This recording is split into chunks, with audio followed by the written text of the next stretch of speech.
Do you think, कारण तुमची भाशणा भितर मुखार तुम्ही हो मुद्दो काडटात जे तुम्ही आज सांगले, बरोबर. तुम्ही म्हणटात की गोयचे मुख्यमंत्री कितली डिपार्टमेंट पळयतले काय म्हणून. बरोबर, हे तुम्ही स्पष्टपणान थंय सांगिल्लें आसा. Do you think the chief minister is overburden आणि ह्या खात्याक जो वेळ दिवपा जाय, न्याय दिवपा जाय, तो दिवप तांकां शक्य जालें ना?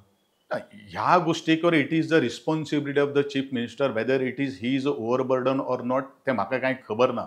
पण म्हाका दिसता की ह्या खात्या कडेन थोडेशें लक्ष ना आणि ऑफिसर्स जे आसा त्यांची इनएफिशियन्सी म्हज्या भाशणांतल्यान हांव अजूनय म्हणटलो. हांव म्हज्या शब्दांक हांव बगल नेगार बिगार हांव वचपाना. कारण आमी सातत्यान आमी अधिकाऱ्यां कडेन तेच तुम्ही म्हणटा अधिकारी मुख्यमंत्र्याचें आयकनात, तुमचें आयकनात, मागीर कितें पळय आतां तें म्हाका खबर ना न्ही काय हे पर्पजली कोण करता किंवा ह्या लोकांक मुखार हाडपाक नाका. हेजी चवकशीचो ह्या हेजे वयल्यान तें जावपाक जाय, पूण तें जायनासतना चवकशी म्हजेरूच जाली.